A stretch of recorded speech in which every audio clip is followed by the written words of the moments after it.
नमस्कार दोस्तों, स्वागत है आप सभी का हमारे चैनल इन्फो डेली हब में, जहां हम आपके लाते हैं देश दुनिया की ताज़ा खबर सबसे पहले। और आज हम बात करने वाले हैं यहाँ पर अरविंद केजरीवाल के एक बड़े कदम के बारे में। जी हाँ, आपको बता दें, दिल्ली के पूर्व मुख्यमंत्री अरविंद केजरीवाल ने मिडिल क्लास के लिए एक मैनिफेस्टो जारी किया है। जी हाँ, बिल्कुल सही सुना आप सभी ने। लेकिन ये मैनिफेस्टो कम और मांग पत्र ज्यादा लग रहा है। आपको बता दें, अरविंद केजरीवाल का कहना है कि जो मध्यम वर्ग है, मिडिल क्लास है, वो टैक्स भर भर कर सरकार चला रहा है और यहाँ पर बदले में उसे कुछ भी नहीं मिल रहा है। अरविंद केजरीवाल ने यहाँ पर टैक्स को आतंकवाद कहा और एक मिडिल क्लास को एटीएम कह दिया है। उन्होंने ये भी कहा कि यहाँ पर जो मध्यम वर्ग है वही सरकार चला रहा है। उनका कहना है कि यहाँ पर मध्यम वर्ग को बदले में कुछ भी नहीं मिल रहा है और इसी के लिए उन्होंने एक मैनिफेस्टो जारी किया है।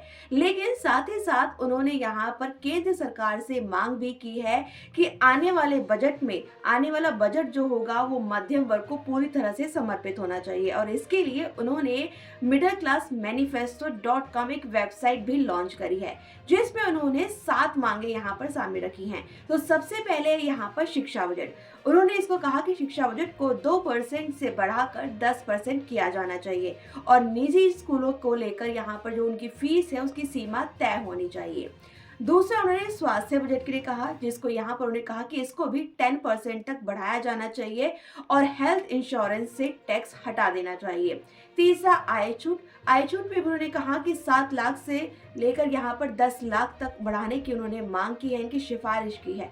बात करें यहाँ पर जीएसटी की, तो उन्होंने कहा कि जो रोजमर्रा की जरूरी चीजें हैं उन पर से जीएसटी हटानी चाहिए। वरिष्ठ नागरिकों के यहाँ पर एक संजीवनी योजना लागू की जानी चाहिए और सरकारी अस्पतालों और निजी अस्पतालों में उनका इलाज मुफ्त होना चाहिए। साथ ही उन्होंने रेलवे टिकट को लेकर भी यहाँ पर मांग की, कहा कि जो भी 60 साल से ऊपर के व्यक्ति हैं उनके लिए रेलवे टिकट 50% की उसमें छूट होनी चाहिए। ये सारी मांगे यहाँ पर अरविंद केजरीवाल ने अपनी मैनिफेस्टो में रखी है। लेकिन साथ ही उन्होंने यहाँ पर बीजेपी पर निशाना भी साधा है। उन्होंने यहाँ पर बीजेपी के इस आरोप की मुफ्त में रेवड़ी बांटते हैं अरविंद केजरीवाल, इस पर उन्होंने उन पर निशाना साधते हुए कहा कि आखिरकार दिल्ली वालों को अच्छी शिक्षा और स्वास्थ्य क्यों नहीं मिलना चाहिए, क्यों ना मिले दिल्ली वालों को अच्छी स्वास्थ्य और शिक्षा। उन्होंने ये दावा किया कि उनकी काम की वजह से 4 लाख छात्रों ने निजी स्कूल छोड़कर सरकारी स्कूलों में एडमिशन लिया है।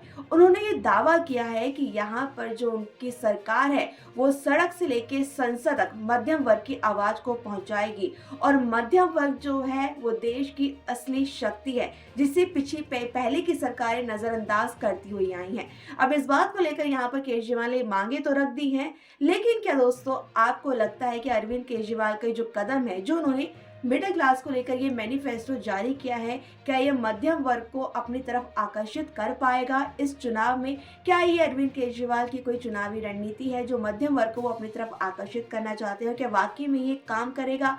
क्या लगता है इस पर आपको? अपनी राय हमें कमेंट सेक्शन में जरूर बताएं और आपको हमारी वीडियो पसंद आई हो तो चैनल को लाइक, शेयर एंड सब्सक्राइब करना ना भूलें।